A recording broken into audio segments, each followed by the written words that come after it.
E começamos bem pentecostal, ô glória! Aviva! Ai, Suriacana. oh meu Deus do céu, viu? Estamos de volta com o podcast, hoje de Casa Nova, né? Com convidados novos, presença ilustre. Faltando um dos titulares, Faltando né, um dos titulares. Pô, mas Mas por que vamos... que não vê, cara? É porque a gente decidiu de última hora. Ele não viria.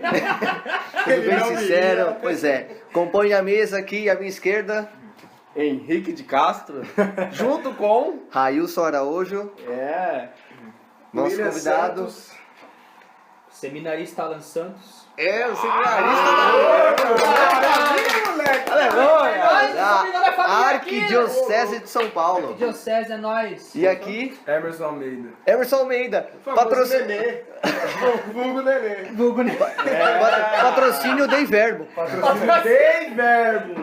Exato, exatamente. Rapaz. Estamos nessa noite aqui, nessa madrugada, para falar de renovação carismática.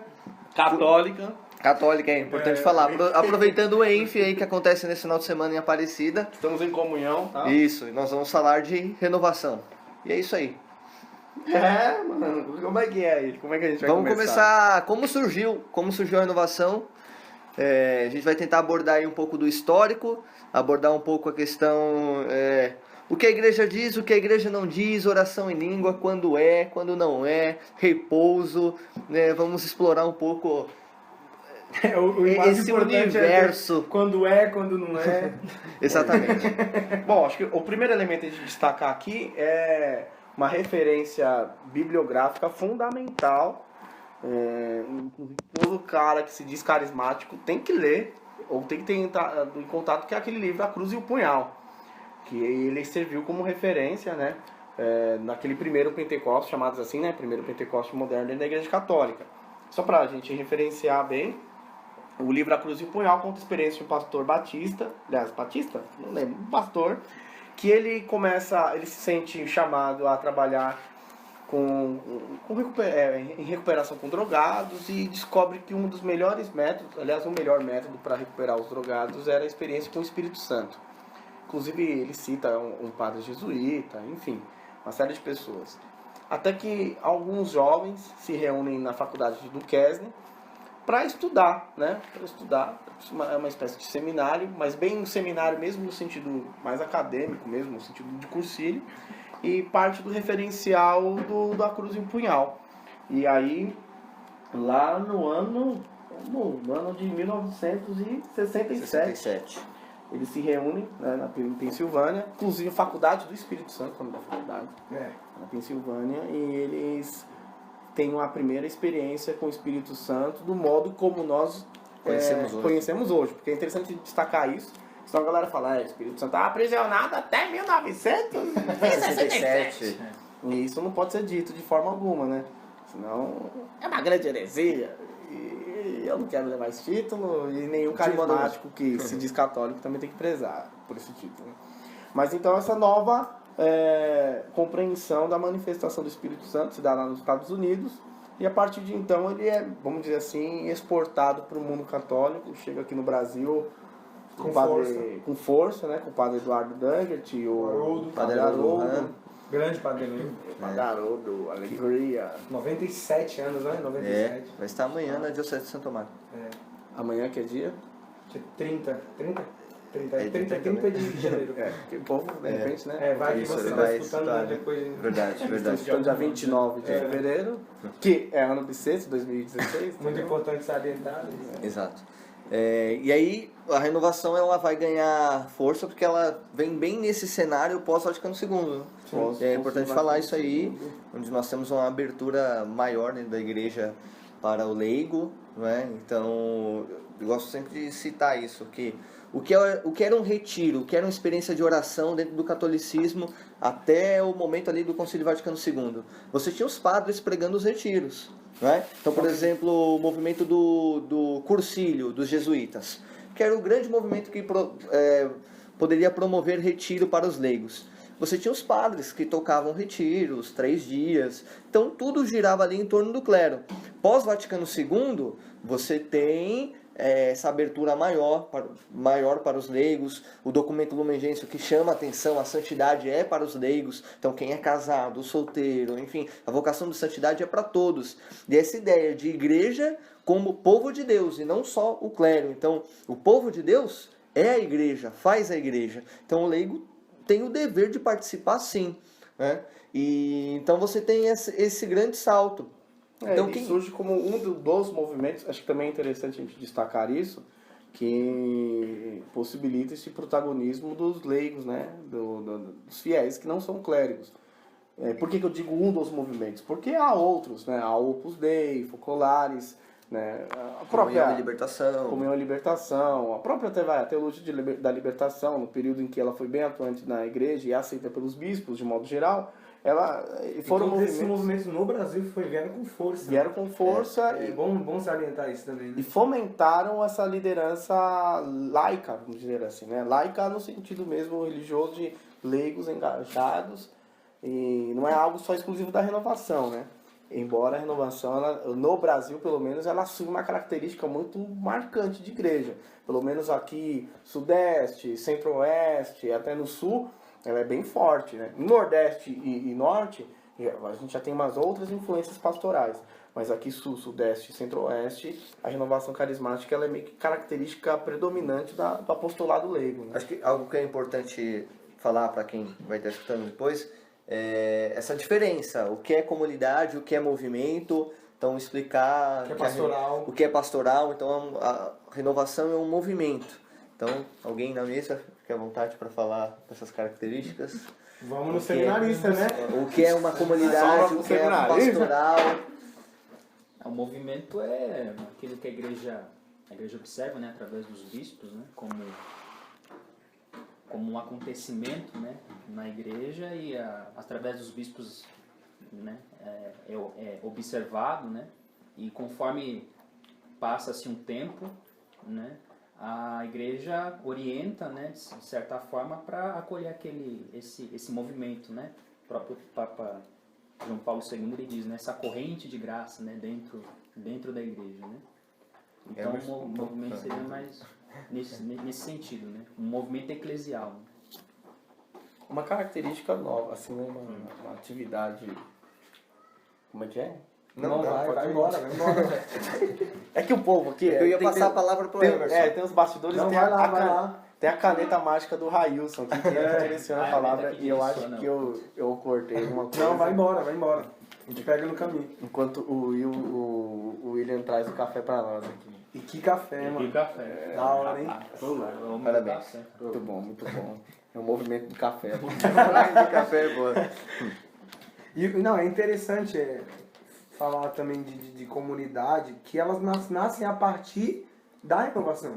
Né? Os movimentos nascem a partir da renovação. Se a gente for parar para pensar, a Opus Dei não é um acontecimento de séculos. Né? Ela vem nascer com São José Maria Escrivá, século XX. 1928. 2 de outubro de 1928. E ela vem crescendo de forma grandiosa, até porque por adeptos da renovação carismática. Se você for parar para pensar. Conheço 2 padres da prelazia da Opus Dei que são carismáticos, apesar que a Opus Dei, né, chega até a ser um pouco conservadora. Historicamente a Opus Dei ela surge um pouquinho antes, né? E a renovação... É porque assim, também, né? Teologicamente eles pertencem a uma mesma corrente, né? Sim. Assim, né? Mais conservadores. A renovação carismática, mesmo essa abertura do Espírito Santo, que essa forma de entender eu acho pastoral, eles... tem um gato. Gente, não é criança, um gato, sei lá, alguma coisa. Se acontecer, se aparecer alguma notícia pra você amanhã, saiba que não, acontecer não é aqui, perto de você. Mas não é aqui, não somos nós que estamos aqui. Não é os animaizinhos de 2 em 2. Não perca esse raciocínio, não perca esse raciocínio. Não, porque assim, por mais que a renovação, ela, por alguns, pelos mais conservadores, possa ser considerado como uma corrente mais liberal, ela não é. Não é. No progressismo nesse sentido, não é. Não é porque ela incentiva de forma massiva o estudo sobre a igreja, se a gente for parar para pensar. Ela é fiel àqueles valores Sim. mais tradicionais da igreja católica que outros movimentos questionam ou relativizam, né? Mas aí é interessante a gente destacar a ação do movimento enquanto característica de espiritualidade, enquanto característica mesmo mais pessoal, vamos dizer assim, e o movimento e a pastoral como um serviço oficial da igreja. Então a catequese, ela é o serviço oficial da igreja. A pastoral familiar, o serviço oficial da igreja. O batismo Oficial da igreja. Então é um serviço de pastoreio, de cuidado com as ovelhas. O movimento, vamos dizer assim, é o extra, de uma forma geral, né? É o que nutre a espiritualidade para além do serviço pastoral. Fora que o movimento, ele está ligado às outras pastorais, né? Porque membros de pastorais são ligados no movimento. São ligados né? no movimento. Por exemplo, eu posso ser de uma pastoral X e pertencer ao movimento Y. Exato. Isso indifere. E eu não ia dar as ideias não, mas eu vou dar as ideias. Como assim? A renovação carismática, ela não nasce católica. Esse é muito engraçado e as pessoas não prestam atenção nisso. Ou presta. Ela é batizada católica. Se a gente for parar para pensar, o João Paulo II, na década de 90, ele batiza a renovação carismática. Ele diz, não, é um movimento que nós temos que olhar, sim, com bons olhos, e por que não utilizá-la? Ela é um grande serviço para a igreja, ela não nasce católica. Mas esse poder da igreja de pegar coisas boas e olhar com bons olhos e ser pastor também. Surge mesmo como é bem ecumênico, né? Porque ele Ele protestante, vamos considerar assim, como dos irmãos separados. Basta ver aí a influência via músicas, né? Grande parte das nossas músicas dentro do movimento da renovação carismática, nas suas origens, são protestantes, de origem evangélica. É até irônico esse debate hoje, né? Com as músicas evangélicas. Se eu não me engano, eu navegarei também, né? Navegarei, muito, uma série de músicas. Glória, glória, glória, aleluia. Tanto que o primeiro nome é de... Se as águas do mar da vida. Ele vai voltar o outro. O outro podcast. O primeiro nome que a igreja dá é de renovação espiritual católica. Há um documento em Medellín que trata sobre isso. Medellín, conferência. Medellín. Hermanos. Mas há uma primeira reunião do CELAM tratando sobre as influências dessa renovação espiritual na América Latina. Aí, posteriormente, há depois uma nomenclatura, né? Aí ela é batizada, né? Batizada. É como ela... Não que ela fosse um movimento ateu não, pagão, não fosse um movimento à parte, mas era um movimento que estava crescendo muito forte dentro da Igreja Católica e é um movimento necessário. Se a gente for parar para pensar. Eu acho que por conta da origem... Principalmente na questão da santidade, que você até falou agora há pouco, que a renovação carismática, ela prega muito forte isso. A questão da santidade. Pro leigo, e nem tanto pro clero. Já na década de... fim da década de 80, 90, esse documento lá de Medellín, mais ou menos dessa época, ele já fala isso como fruto. O amor ao Papa, então essa questão da unidade, o resgate do amor aos sacramentos, da vida sacramental, e aos dogmas, a devoção mariana e também essa busca de uma vida mais radical mesmo. Né? E olha só que interessante, porque esses pontos o Opus Dei destaca também. O amor ao Papa, a santidade, os sacramentos. E é uma prelazia e um movimento. Engraçado, né? Porque a gente pode pensar, grosso modo, de longe, não tem nada a ver uma coisa com a outra. Mas na sua essência tem. Agora, o que eu queria chamar a atenção é que, assim, na década de 70, quando o movimento vai ganhando força no Brasil e no mundo, mas sobretudo aqui no Brasil, ele sofre uma resistência também pela sua origem, que vem de igrejas da Reforma, e tem esse conflito, que está no mesmo período. Começa a surgir as igrejas pentecostais e mais tarde as neopentecostais. Então, qual que era a grande crítica que os membros da renovação enfrentavam dentro do catolicismo romano? O que vocês estão fazendo é igual à igreja pentecostal do Davi Miranda, é igual à igreja universal. Então, isso causando divisão dentro da igreja, né? Um racha dentro da igreja, sem dúvida. E logo depois do Vaticano II, né, cara? Um divisor de águas, assim. Não que a igreja começou no Vaticano II, mas foi um divisor de águas. Foi um divisor, sem dúvida. Mas sabe que até hoje, eu tenho uma amiga que foi numa missa. Missa nova? Tipo, missa nova. Eu sei que é bem... eu fico mais, só um adendo que eu fico mais indignado é a missa de sempre. Sabe? Não, a minha missa de sempre. Mas a missa de atual também não é a missa de sempre. Seminarista, o que você tem a dizer sobre missa nova e missa de sempre? Missa nova e missa de sempre. Bom, primeiro que missa é uma só. É A igreja, né? Existe esse movimento. Agora se né? o padre entra de coelho é diferente.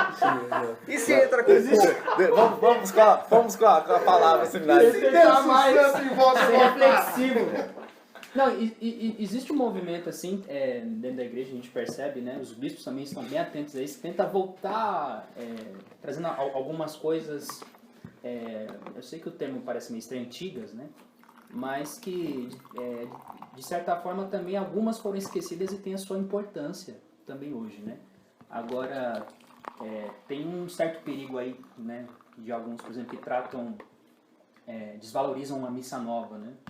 E tratam como se a missa de sempre, né, a missa no rito tridentino, fosse sempre a mais correta, né, a mais certa, né, que a missa nova... Eles excomungam a missa nova. Né? Exatamente. Eu acho que fere até com o princípio básico da missa, que é a atualização do mistério da paixão de Cristo. Muito forte, o rito, Se a igreja atualizou... Mas como eu tava falando lá, voltando, a minha amiga foi participar dessa missa, dita missa de libertação, e aí o padre conduziu lá as orações, e aconteceu a oração em línguas, e disse que o pessoal começou a repousar no meio. E a primeira coisa que ela relacionou mesmo foi com a igreja evangélica. Ela falou, esse lugar tá parecendo um culto protestante. Mas assim, foi bem, ela foi bem taxativa, né? Então... Bom, você imagina que ela fez essa relação agora, depois de não sei quantos anos de renovação aqui no Brasil? Depois de décadas. Vai fazer 50 que vem é 50 anos, jubileu de só que acho que é 50 anos total, né? Total. É mundial, né? Aí você percebe, puxa, ela fez tudo bem e tal, mas ela ainda se escandaliza. Imagina isso lá atrás, cara. Tipo, vamos tentar imaginar que o pessoal já se escandalizou ou já sentiu a diferença da missa, que deixa de ser em latim para ser no vernáculo, em português. O padre deixa de rezar de costas para rezar diferente. A igreja, tipo, daqui a pouco entra um pedreiro quebrando tudo porque tem o altar tem que ser diferente. Já existe esse primeiro choque. Aí do nada me aparece um cara com um violão. E o cara com o violão me canta Eu Sou Profeta. Não, aí você tá falando do meu cliente. Entende? Aí, além de cantar Eu Sou Profeta, põe um churicândara. Aí o bicho pega, né? Sheila Maria. É um choque, Ele começa né? É um choque de a fazer nada. orações que não são em Nada, português. E muito menos em latim. E muito menos língua dos anjos. Baleia canta. Canta. Siri canta lá na praia. Lava sunga, lava Chupa saia. bala house.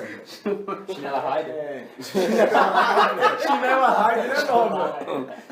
Chinela Raider. Ela Raider dos irmãos do Shalom.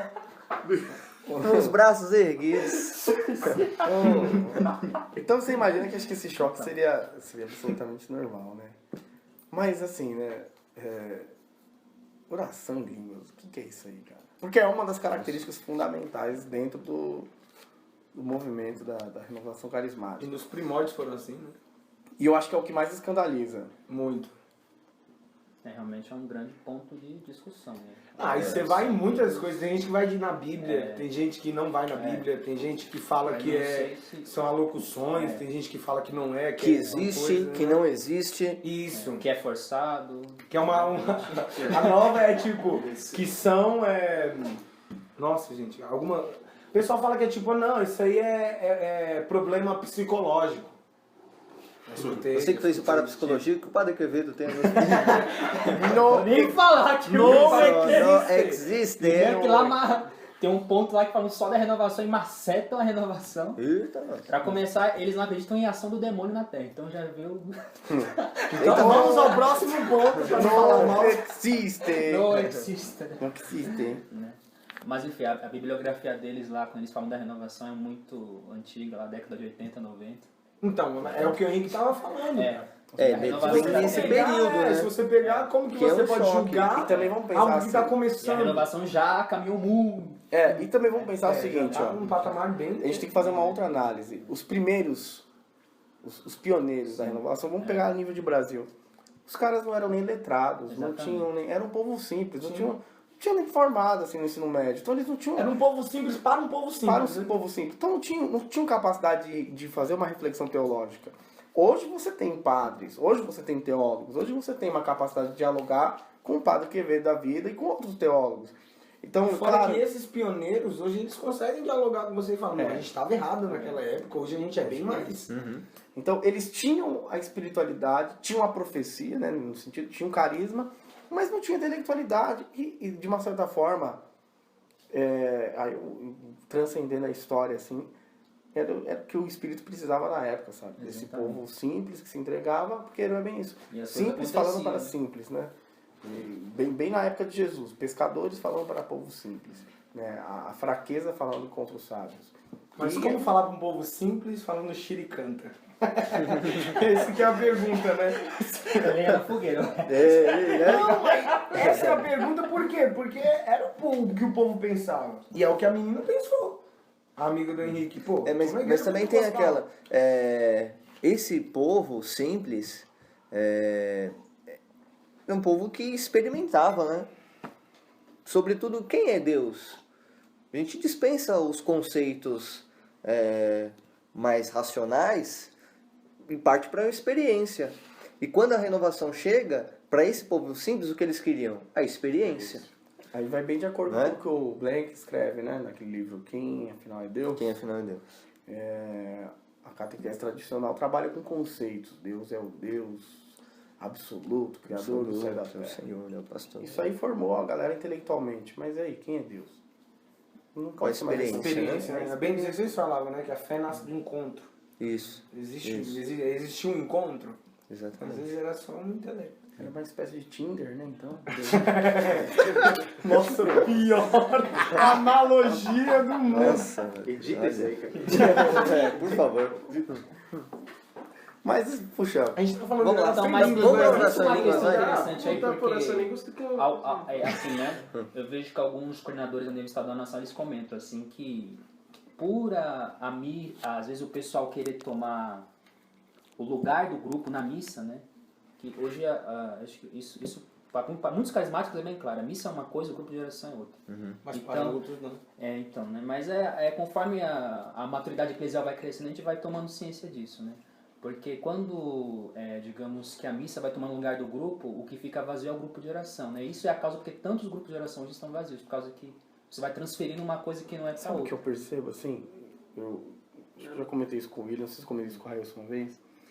A missa, vamos pegar lá a missa na era apostólica. Ela sempre foi o encontro dos cristãos maduros. Então, quem não era maduro, quem não era batizado, ficava na celebração da palavra, na hora da missa, da ceia eucarística, e tchau, vai embora, vocês não podem participar. Né? Era o esotérico no sentido de ser fechado, né? Beleza, então era o encontro dos maduros. E sempre permaneceu, até o fato dela ser latim, exigia da galera um preparo mais espiritual, uma contemplação, um encontro com a língua. Isso exigia uma profundidade de fé. Quando você tem essa renovação, uma renovação espiritual, você quer transformar a missa como um ponto de evangelização e não como culto a Deus. Então, você dá à missa o valor que ela não deve ser. Ela é, de acordo com pegando aqui o Concílio Vaticano II, né, a Sacrosanto Concílio, fonte e ápice da fé. Quer dizer, ela gera a fé e ela, ao mesmo tempo, é o ápice da fé. De uma certa forma, ela ainda é missa para aqueles que já são iniciados na fé cristã. Então, eu lembro que uma vez o padre, numa das aulas, ele comentava isso, que durante as sessões do Concílio Vaticano II, se questionava muito sobre isso, se deveriam ser transmitidas missas, por exemplo. Porque era expor a intimidade da comunidade para todos que não estavam preparados para ela. Então, acho que é bem isso que você falou mesmo.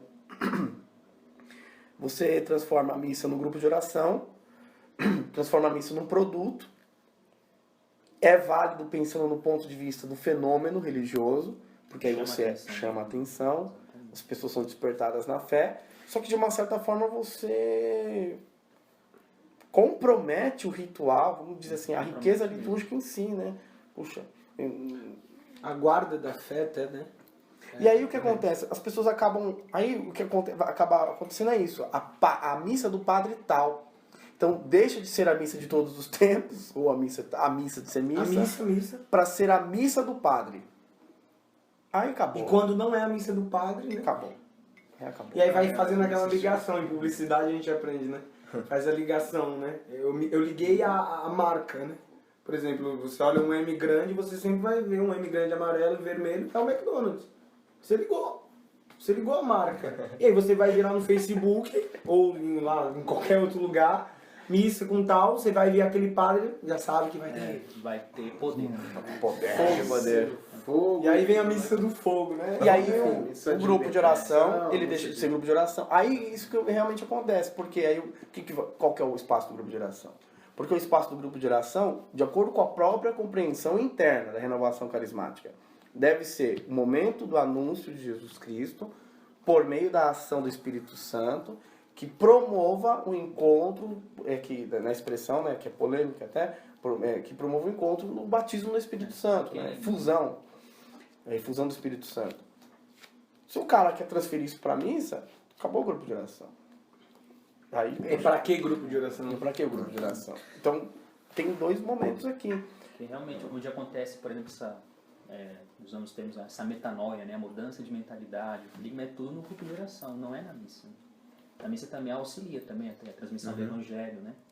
Mas é no grupo de oração que acontece essa transformação do homem novo, né? No caso, assim, pro carismático, né? E se percebe, assim, pegando o Padre Pio, né? A missa dele durava 3, 4, 5 horas. Exatamente. Mas era extremamente contemplativa, né? Se você pega os vídeos que estão disponíveis na internet, não era uma missa grupo de oração. Era uma missa. O que ele fazia? Cada rito mais contemplativo, né? Uma oração eucarística mais pronunciada, mais demorada nesse sentido. Então, de alguma forma, exigia de quem participava uma maior espiritualidade. Exatamente. Mas ele também fundou o grupo de oração, que enchia. Isso. Né? Sim, Enchia. nas casas, né?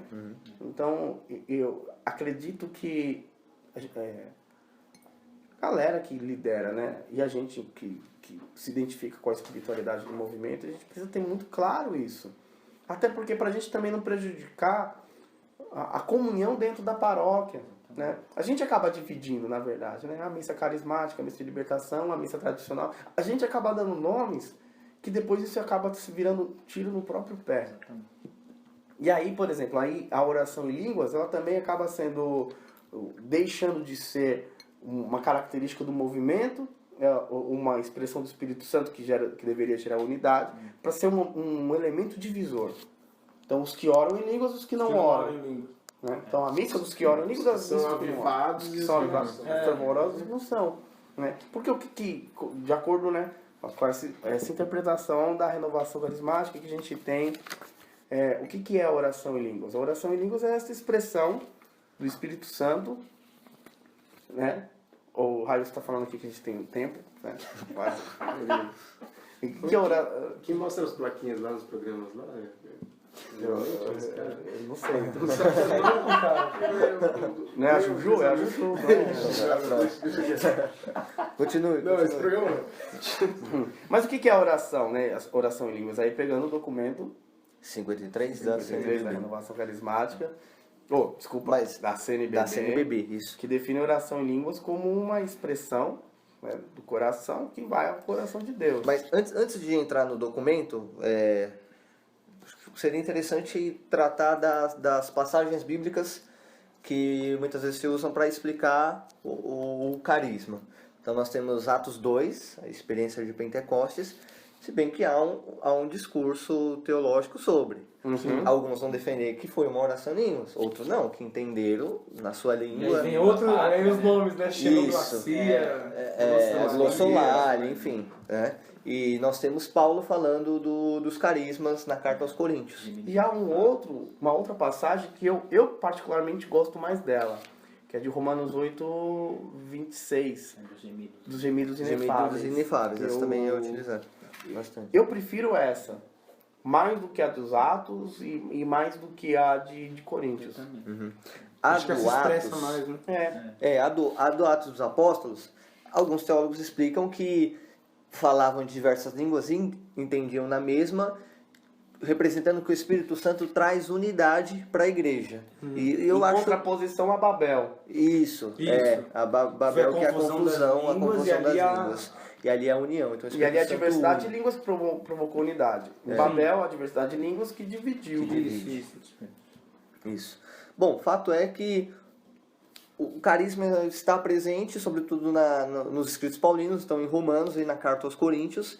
Então dá a entender que há um fenômeno. Então, mas quando a gente estuda, por exemplo... Mas quando a gente... Então, quando você estuda a Bíblia lá, por exemplo, até o movimento profético, você tem... Isso já no judaísmo, né? O êxtase do profeta, ele era assimilado com o estar bêbado, que você falava coisas realmente mesmo que não se entendia. Então, esse balbuciar palavras que ninguém entendia é um fenômeno presente nas religiões semíticas, nas religiões daquela época, e que de alguma forma a gente herda isso, vamos colocar aqui como fenômeno. Até na mística, né? Como um fenômeno místico. Então, era um símbolo do êxtase. Sim. Tanto que Ana, a mãe do Samuel, né? A mulher que era estéril e vai pedir lá e tal. Oi? É isso, né? Que ela vai orar porque ela não tem possibilidade de gravidez. Samuel ou Bíblia? Isso, Bíblia. Pra deixar claro, né? Óbvio. Pra deixar claro. A mãe de Samuel. Samuel é homem de casa. Ali o brother, ali o Samuca. No ministério lá. No ministério. Salve, Samuca. Decisão. Não. A mãe dele, ela vai rezar e ela começa a falar alto e tal. E o sacerdote lá começa a falar, mas poxa, essa mãe tá embriagada. Não era só porque ela estava falando alto. Uma das interpretações que se faz é que provavelmente ela estava em êxtase de alguma forma. Até o próprio Atos, né? Parece que eles estão bêbados. Né? Mas nem é é hora ainda, então Estão balbuciando alguma coisa. Sim, Não tem um fenômeno assim na patrística que chamam jubilácio, quando os santos padres falavam? Tem, olha, pode crer, nem lembrava disso. É o jubilácio, não é? Acho que é jubilácio, que eles falavam e chegava uma hora que era um êxtase também. E... Sim. Balbuciavam algumas coisas e ninguém entendia. Tem um padre da igreja, que eu não sei se é São Gregório de Nazianzo. Ele acontece isso com ele. E diz no livro e tal, que ele é uma pegada assim tão forte que ele enrolava a língua e ia embora. Então, existe isso, né? Essa espécie de transe, embora seja complicado usar essa palavra, né? Mas uma espécie de transe onde a pessoa não entra. Os psicólogos é uma espécie de transe.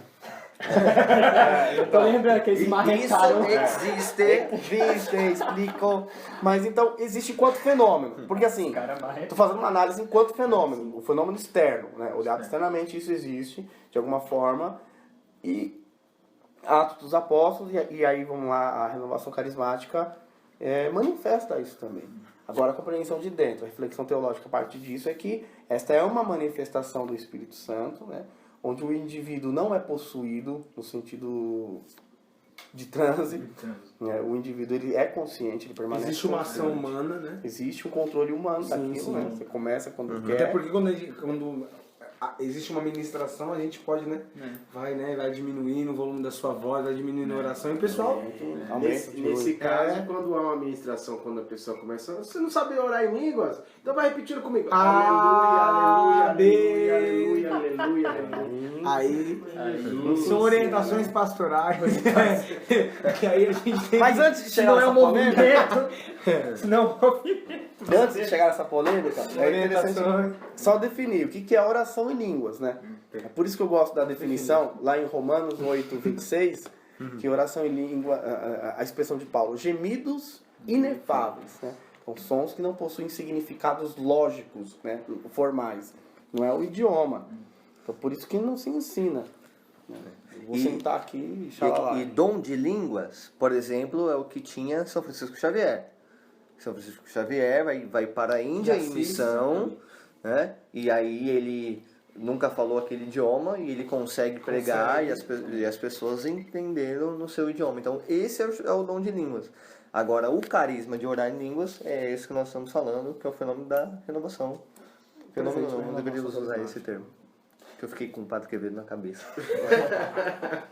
Ele é lá o livro dele, essência, como é que é? Essência e milagres. Que arrebenta tudo, quebra tudo. Mas então, acho que é uma reflexão, uma crítica que também faz a gente Vale a pensar, pena né? pra Perceber.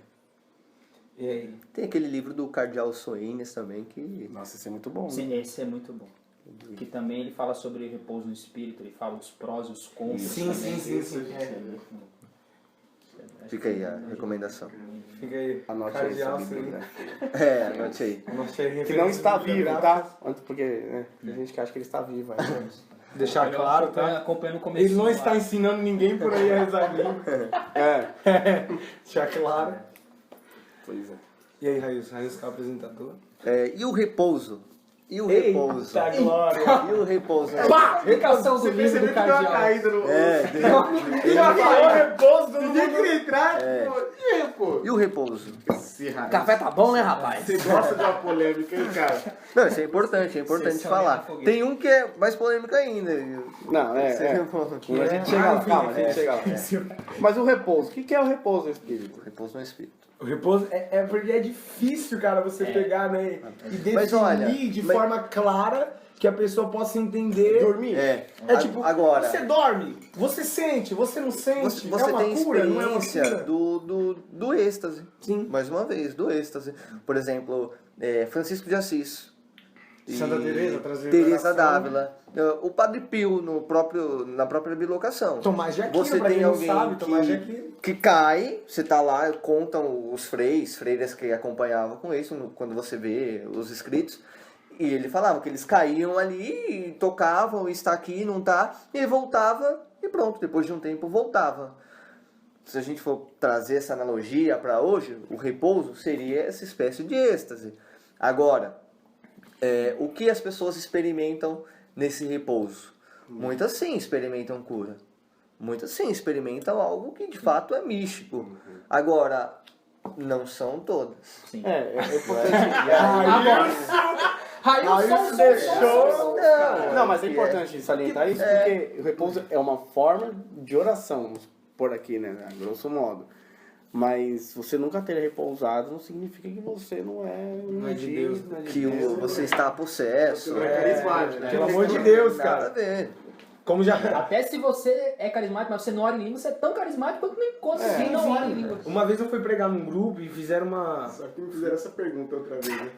Você já repousou? Você já orou? Não, você foi batizado? Foi. Mas olha aí, não. É até uma então citação. serviu. Uma citação que eu não sei se eu cito a referência, mas. A história. Alabama, diocese de Alabama? Não é diocese de Alabama. Não é católico, mas ele diz uma coisa muito engraçada. Alabama não é anglicana, a gente falou que não ia citar mais eles. Então. Alasca. Tá, pode ser. Não, aí ele é um pastor protestante e ele diz uma coisa, ele conta uma história muito engraçada. Pastor protestante, Não, mas pode ser um bispo, um pastor. pastor. E aí ele conta uma história muito engraçada. Ele falou que foi pregar numa Assembleia de Deus, né? Aí o cara que foi buscar ele no aeroporto, conversando com ele, virou pra ele e falou bem assim, o irmão é pentecostal? Aí ele falou assim, a resposta dele foi, não no sentido que você tá pensando. Mas o irmão é batizado no Espírito Santo? Também não no sentido que você está pensando. E isso é uma pergunta que também já me fizeram. Num grupo de oração que eu fui lá na Diocese de Montreal, no Canadá. Os caras Já sei de onde que vem aquelas fotos do seu filho. Lembrando que essas dioceses são fictícias. E aí fizeram uma série de perguntas. O irmão reza em línguas? O irmão ora em línguas? O irmão interpreta em línguas? O irmão tem o dom da profecia? O irmão... eu sou católico. Eu respondi desse jeito, eu sou católico. Serve? Eu sou católico. E aí as pessoas... Existe a segregação também. Até dentro do coisa, né? Tipo, você já repousou no Espírito? E é uma analogia que a gente tem que pensar, né? Tipo, você repousou, você não repousou? Então você, irmão, você não experimentou ainda o fruto. Aí tem aquela... Você só é batizado no Espírito Santo se você repousou no Espírito. Não, então, meu Deus do céu. E chega assim infantil, né, cara? Ajuda nas formações e tal. E aí, Henrique de Castro. a galera começou a me taxar como frio. Né? A galera começou a me taxar como frio. Eu era frio. E, meu, tava taxado, porque o Espírito Santo não tava agindo mais em mim, não, tinha fugido. Meu. Aí, beleza. Aí eu fui no encontro com a galera e o tema era Espírito Santo. Preguei do jeito que tinha que pregar e tal. O Railson estava junto naquele dia. Aí o pessoal falou assim, agora sim, o Henrique está conduzido pelo Espírito Santo. Quer dizer, a hora que eu faço uma pregação mais reflexiva, mais intimista, não é o Espírito Santo. Não tá mais, né? Agora quando... Outra vez eu falei pra você, acho que foi com você que comentei, que o Espírito Santo ele tá virando um produto, cara. Tá virando um produto. E é justamente isso. Se você faz uma pregação, se você toca uma música mais, sabe, e que fale de Espírito Santo, mas não. A música não deu pra levantar os braços, pra clamar, Não, pra a música você tem que sair no helicóptero, né? É o som do peão da felicidade. Rodando. É sério, sabe por quê? Porque assim, se você canta... Eu sou músico. Eu fui num retiro uma vez, a menina chegou e falou assim, não, você canta a música do Espírito Santo, uma música mais pra cima. Eu falei, não, tudo bem. Cuidado com quem você vai ser, tá? Não, e aí eu cantei uma música longa, uma letra longa. Faroeste Caboclo. Cantei Faroeste Caboclo. Não, uma música que tem uma letra até longa. Santo Cristo, né, meu? E aí a menina falou assim, nossa, mas cadê o momento que a gente... Né? Eu falei, não entendi. A música deixou de ser do Espírito Santo. Tipo, Ó, eu vou citar, foi uma indicação do Railson, com suas salvas exceções, mas tem um canal no YouTube que é Dois Dedos de Teologia, né? E tem um vídeo deles que fala disso. Os caras lá estão debatendo, eles falam bem isso, que hoje virou meio um bagulho bem sensacionalista mesmo, sabe? Você tem que apagar a luz, acender a luz, o stream no teclado e tal. E tipo assim, tudo muito você tem que fazer uma ambientação pra fazer um momento do Senão o Espírito Espírito Santo não desce. Eita. Materializar o Espírito Santo não como Aí pomba. realmente não deve. Não, aí isso foi pesado. Mas sabe que teve uma outra diocese aí? Não pode citar mais essa. Não citou Alabama, não? Não. Arquidiocese de Patagônia. No retiro, eu acho que o Henrique tava nesse retiro. Não, tava não, cara. Você é louco, não ouve não. Quem tava era o Rick de Castro. O Rick de Castro. E aí foi engraçado, porque fui fazer um momento, então pode já falar um momento, aquele momento sagrado? Do baile? Ô, louco, pode já? Pode. Mas já falou? Não já falou. baile. Peraí, não é o baile de favela, é o baile do espírito. É bom deixar claro. Tem que... Você tava guardando essa aqui. Tava guardando, é o baile de favela. A gente foi pedindo uma É que é a música, vibe do momento. uma música calma, né? Pra iniciar o momento, pra explicar o momento. E eu acho que não entenderam, ou entenderam da forma assim, não, música calma? O Henrique tava lá pelas risadas. Momento assim, Estava. música calma? Que isso? Sabe por que Daqui a eu pouco sei? começou... Porque eu estava lá no festival. Daqui a pouco começou o tamborzão. Show! Quero! E a música calma? Como é que... Essa é a calma. A já tá no pilote, tá ligado? Imagina Mas aí o que eu quero falar é que as pessoas realmente entendem errado. Quer dizer, justamente se você tocar uma música calma, o Espírito Santo não tá ali, o Espírito Santo não vai agir, E, cara, vou te falar, tantos retiros que a gente participa, grupo de oração, tem gente, cara, que chega conduzindo com uma música calma e a graça acontece. Vocês veem ali o Nesse Espírito sentido Santo eu gosto muito agindo. daquela passagem de Elias, né? Que Elias vai pra montanha Da mão. e aí vem fogo, vem vento, vem isso, e ele achava que era Deus, e veio a brisa e Deus falou, agora é assim, agora na brisa. Exato.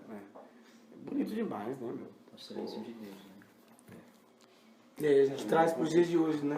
E a gente traz pro dia de hoje. A cidade tá se refugiando. Tá no tambor, tá no... Né? Chuva. E a paróquia que eu cresci, ela tinha uma missa todos os dias às 7 horas da manhã. Cara, era fantástico, não tinha música, não tinha nada. missa começava às 7 horas, terminava às 7h25, 7h30. Era chamada missa seca, né, nesse sentido. Meu, era um silêncio, mas assim, era gostosa, sabe? Meditado, o padre pregava, era uma homilia de 2 minutinhos, 3 minutinhos. Mini sermão. É um mini sermão. É Não que, era- que nem no seminário, É assim que nem no também. seminário. Você tem todo dia missa. Missa Então assim, o negócio flui, meu. Claro que, tipo, puxa, eu gosto, meu, de grupo de oração, gosto de som, gosto de barulho, gosto. Não vou falar que não gosto. Não gosto de dançar. Isso é fato. É. Sou Imagina aí muito, dançando. sou muito ruim dançando. Mas assim, gosto de som, gosto, cara. Essa cultura pop, vamos chamar assim, né? De luz e tal. Puxa, gosto, acho que a gente tem que usar isso. Mas a gente não pode. Achar que isso é o essencial. É o né? essencial e condicionar a ação do Espírito Santo a isso. Ele só age se for nessas condições. E aí entra o baile no Espírito, né? Baile no Espírito Santo. Cara, Tipo, você faz toda uma ambientação de novo pra que... eu sinceramente, assim, a gente tava até comentando aqui antes do podcast. Eu tenho restrições, assim, a baile no Espírito. Eu aceito tudo aí, que de expressão da renovação. Agora, baile no Espírito, cara. Eu tenho Tem pé atrás. muitas restrições, cara. Então, quando... Ah, Henrique, se te chamar, cara, eu vou pregar sobre o Espírito Santo e a gente vai fazer uma oração com o Espírito Santo. Porque eu tive um trauma, na verdade. Porque, realmente, quando eu participei de conduziram um baile, meu, um pancadão do Espírito Santo, cara. E o Henrique é palhacinho.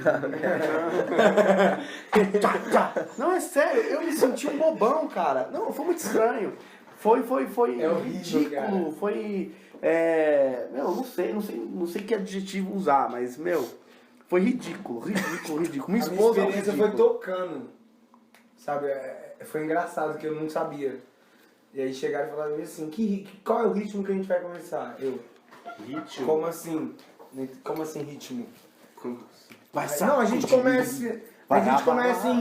Aí falaram, a gente começa normal. O que seria o normal? E nessa eu hora, já né? fiquei meio... Aí depois a gente puxa um rock, depois um reggae. Eu falei... Então, Eu olha, fiquei eu acho meio assim, sabe? porque aí depois... E acabei por ficar de canto, por não ter... Então, aí uma participado. pessoa me explicou, até eu cito, né? O Telmo Tonoli, ele falou, Henrique, tem nada a ver com isso. Experiência de baile no Espírito é uma experiência de oração, de cura interior, tem nada a ver com isso. Então eu falei pra ele, então eu nunca participei. Desta forma, nunca participei. Porque a forma que eu me lembre, pai, Polêmica, hein? foi sempre a bateria lá, bem esse jeito, né? Quase mesmo, um tamborzão batendo. Poxa, meu, aí eu me senti ridículo. Sempre, Aí cara. você Que as é... pessoas gostam de sensação.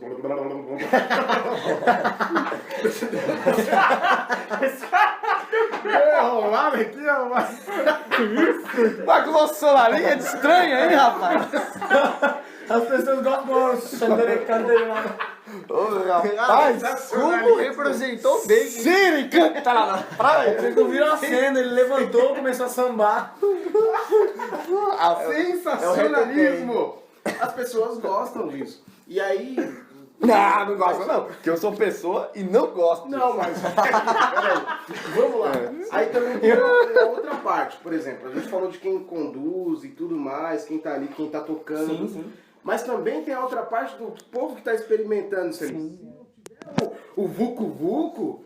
Ah, não foi bom. É igual O Espírito Santo não agiu. as experiências com o Espírito Santo, você tem que abrir o braço, né? Então, quer dizer, as pessoas não ficam preocupadas de fato com a ação do Espírito Santo. Na verdade, preocupadas não. Elas não ficam abertas para a ação do Espírito Santo. Elas ficam preocupadas para ver a ação do Espírito Santo nas pessoas, como está tocando, da música que está rolando. E aí que eu acho que a gente precisa, e o movimento da renovação carismática, a galera que tá à frente, eu digo como movimento, não tô falando dos líderes nacionais, tem estaduais, porque os caras são bons, meu. Quando você olha a galera que tá aí, os caras são bons. Tô falando aqui da galera de raiz, que tá na base, né? Tá no grupo, né? Tá no grupo. O grupo lá da sua pessoal, paróquia. esse pessoal precisa ter um contato melhor. É que, na verdade, eu vou escrachar aqui, né, meu? O povo é preguiçoso, o povo não gosta de estudar também, sabe? De ir atrás de formação. Exatamente. Você vê aí, a renovação tem a secretaria O Paulo Apóstolo, o Ministério de o Formação. Ministério de Formação, né? É que hoje mudou os nomes. E tudo ministério tem as 8 apostilas, né? Lá que E começa na não vai. identidade, passa pela igreja, doutrina social, né? É Eles têm a bem formação feito, humana. E é bacana, mas a galera não vai. Exatamente. A galera não vai. Agora põe um retiro de cura e libertação. Deixa, aí o povo vai, porque o povo quer bomba. O povo quer ter um encontro com o diabo, né, meu?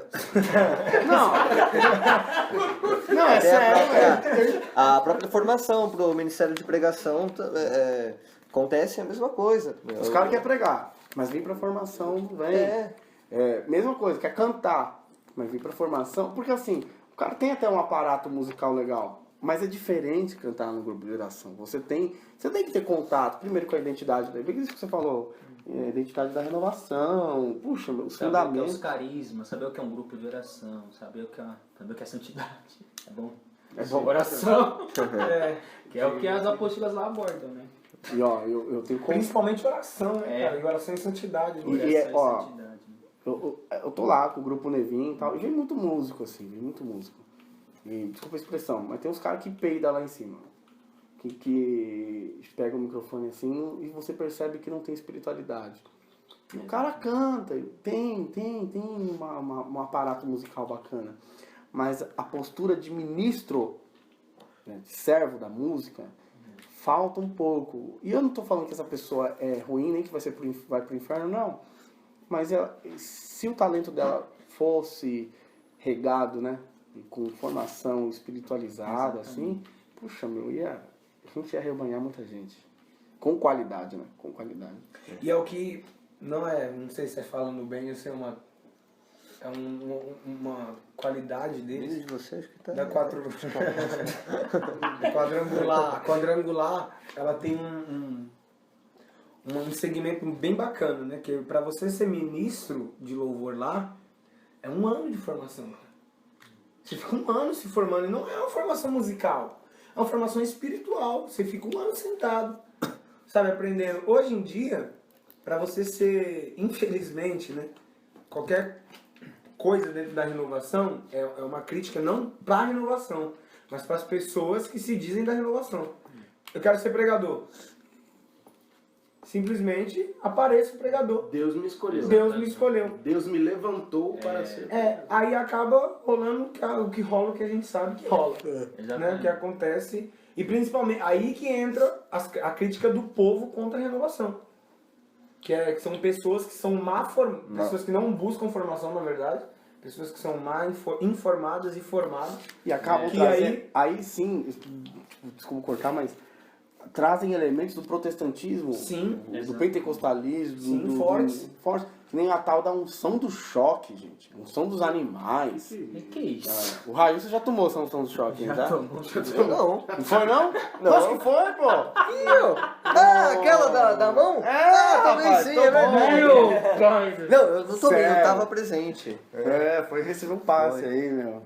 E a do caminhão também. Do caminhão, meu. Não, mas por exemplo, vocês colocaram, né?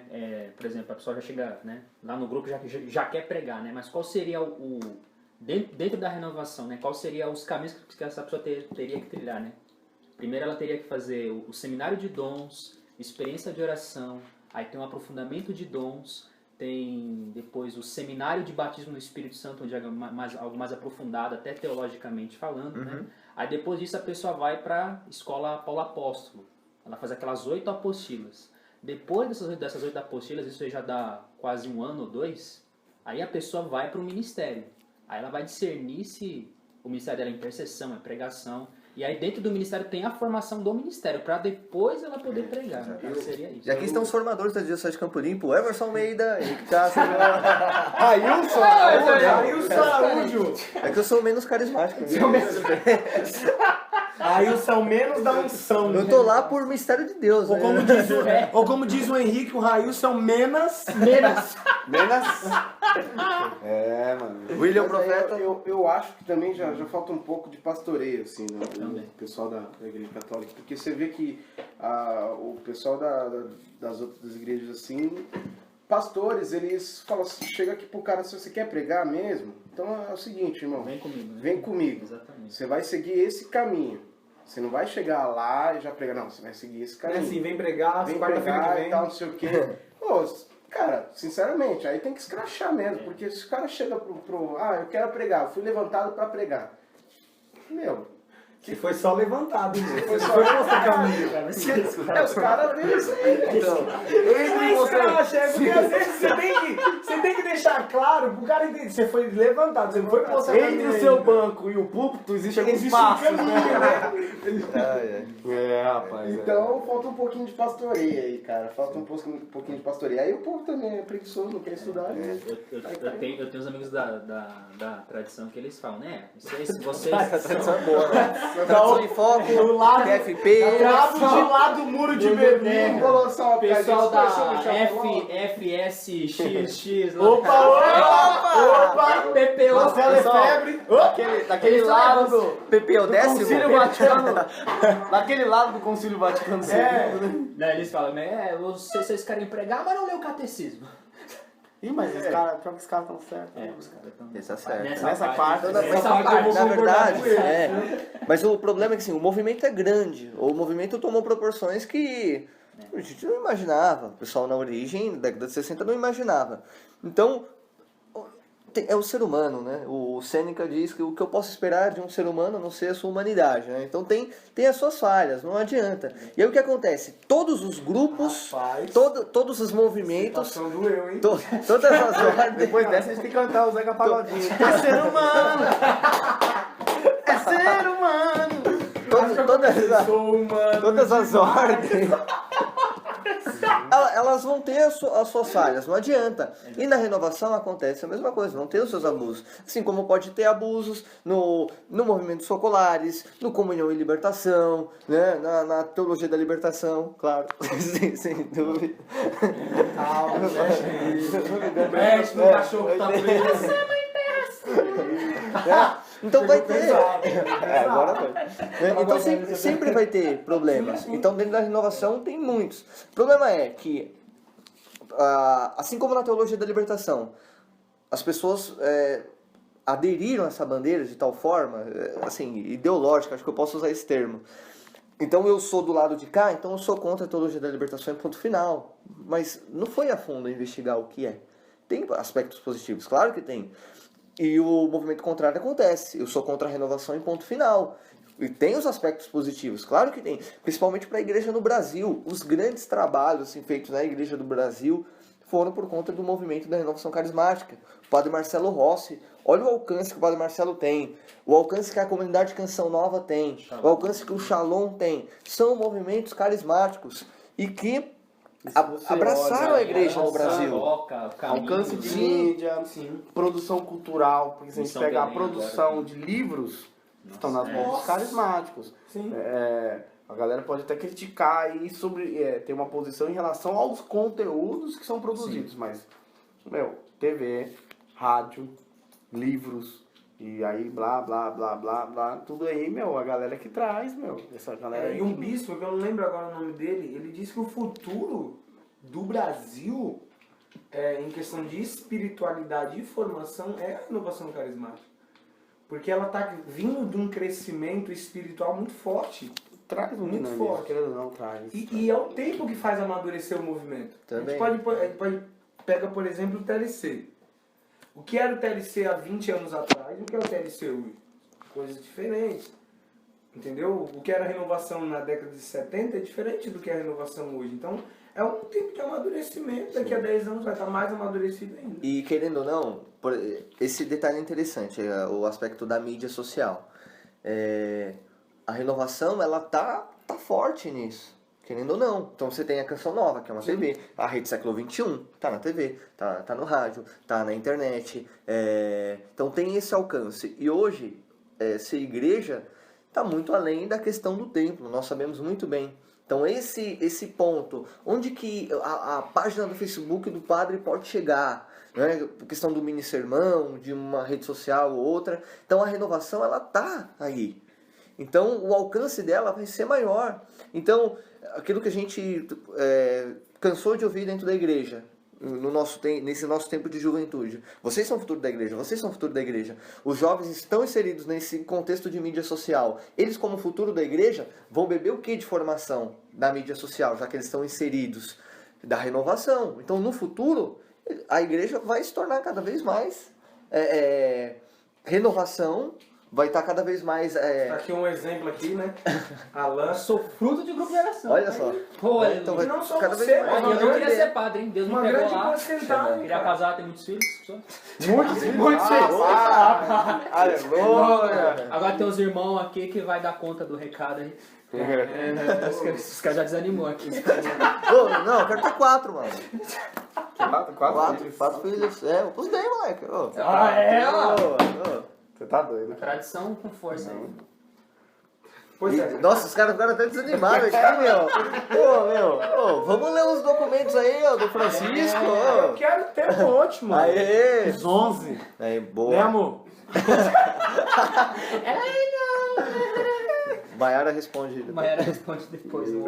Beleza? Considerações finais na mesa. Quem começa? Emerson Almeida. Dá bem verbo. Mas como assim considerações finais? Um resumo disso aqui. Um resumo.